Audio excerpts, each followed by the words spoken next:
శ్రీ మాత్రే నమః.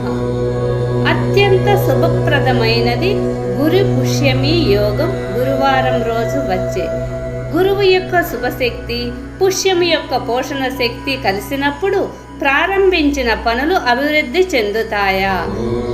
మరి గురు పుష్యమి యోగం రోజున బంగారం కొంటే రెట్టింపు అవుతుందని ఇది నమ్మకమా? శాస్త్రం వివరం ఏమిటి? లేని పక్షంలో ఏమి కొనాలి? లైవ్లోనండి ఈ వివరాలు. విజయలక్ష్మి టాక్స్ అక్షరాల ఆణిముత్యాల ఛానల్లో లైవ్ 17వ తేదీ బుధవారం రాత్రి 8:30కు లైవ్ అండి. లైవ్కి అందరూ ఆహ్వానితులే. మీ ప్రశ్నలకు గురు పుష్యమి రోజున బంగారం కొనాలా లేదా అనే మీ అభిప్రాయాలకు సమాధానాలు. శ్రీ మాత్రే నమః.